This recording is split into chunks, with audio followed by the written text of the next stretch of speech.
Good morning, बच्चों. Today we are going to start another poem. This poem is composed by Robert Frost, and the poem name is Fire and Ice. Here in this poem, we see that peoples are talking about the end of the world, how this world will get end. हम यहाँ पर ये जानेंगे, हम यहाँ पर इस बात को समझेंगे, इस दुनिया का अंत किस तरह से हो सकता है।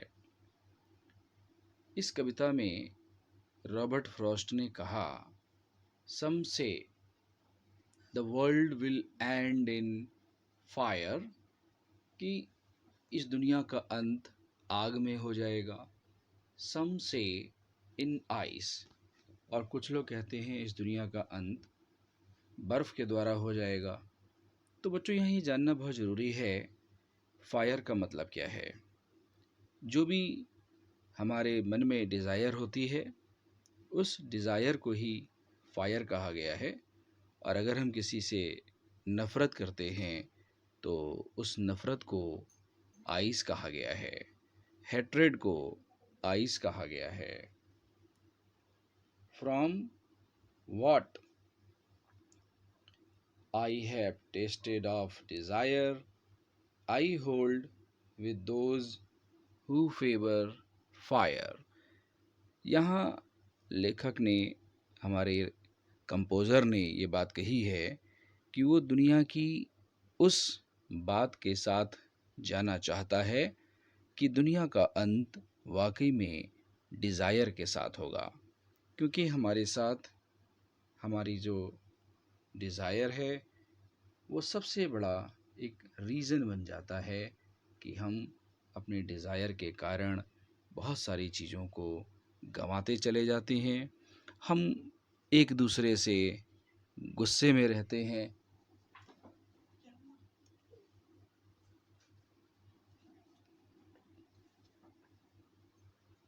तो यहाँ पे सबसे बड़ी बात आती है कि कैसे हम अपने मन के डिज़ायर को बदल सकते हैं।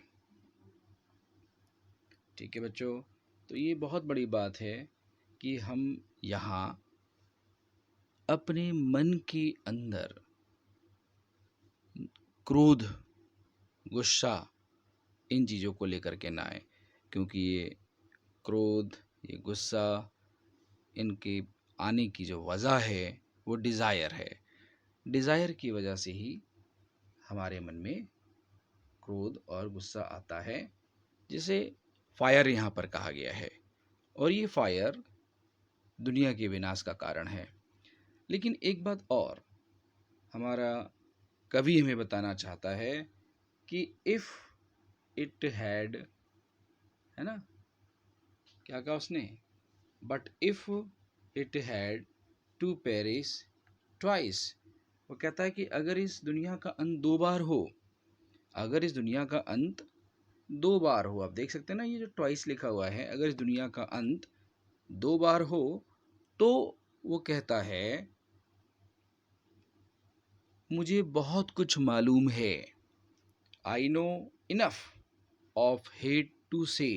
कहता है कि मुझे पता है नफ़रत के बारे में, मुझे पता है कि लोग एक दूसरे से नफ़रत करना शुरू कर देंगे।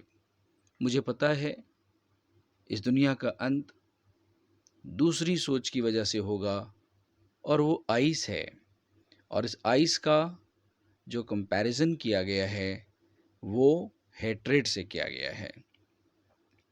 The biggest reason will be the hatred and this will become the end of the world. तो आपने इस बात को बहुत अच्छी तरह से याद रखना है कि यहाँ दो चीज़ों से कंपेयर किया जा रहा है, एक फायर और दूसरा आइस। तो हमारा डिज़ायर फायर बन जाता है, और जो हेट्रेड है वो आइस से कंपेयर की गई है। यानी आइस को हेट्रेड से कंपेयर किया गया है, ये बताने के लिए कि दुनिया का अंत दो तरीके से हो सकता है। और यहाँ ये भी लास्ट लाइन में बताते हैं हमारे कवि कि ये जो हेट्रेड है इनफ है, it can destroy, he is also great. बहुत बड़ी बड़ी बात कहते हैं कि ये एंड कर सकती है दुनिया का, और ये सफाइस इनफ है। अगर हेट्रेड है किसी के मन में किसी को लेकर के, तो हेट्रेड ही वो चीज़ें क्रिएट कर देती है कि कोई किसी की हत्या भी कर सकता है।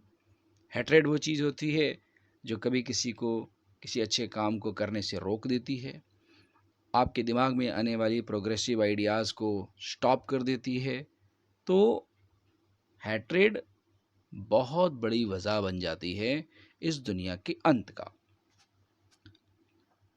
अब ये देखिए, एक जनरल ओपिनियन क्या है, ये जो आप देखेंगे ना, जनरल ओपिनियन।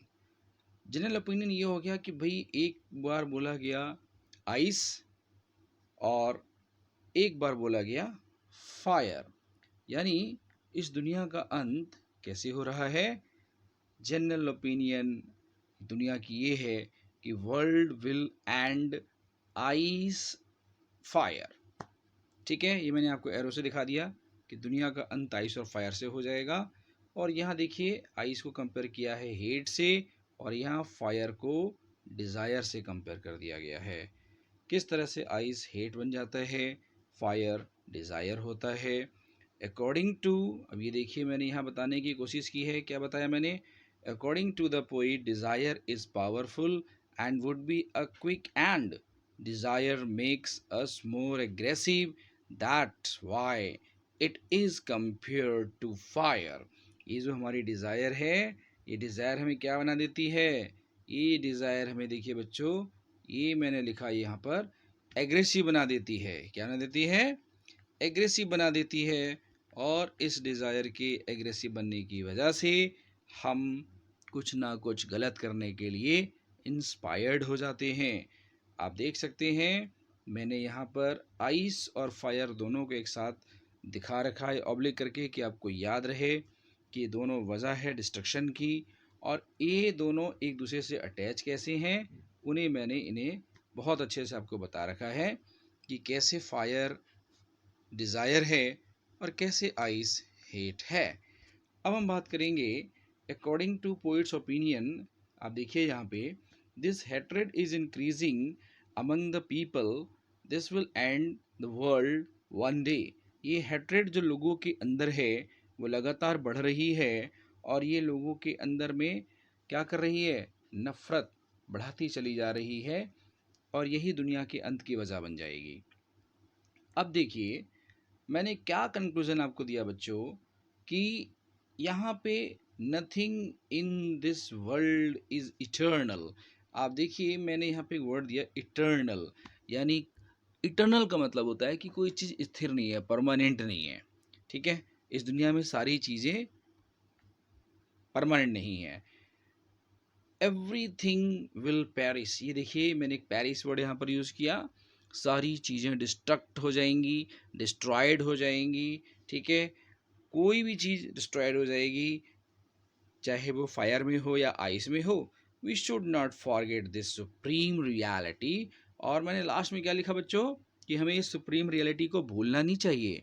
ये दुनिया की सबसे बड़ी सच्चाई है कि इस दुनिया का अंत किससे होगा, फायर और आइस से। तो ये जो फायर है एक बहुत बड़ा रीज़न बन जाता है, और ये फायर कंपेयर किससे किया गया बच्चों, डिज़ायर से कंपेयर किया गया है। और आइस को किससे कंपेयर किया गया है, हैट्रेड से कंपेयर किया गया है। किससे किया है, हैट्रेड से इन्होंने कंपेयर किया है।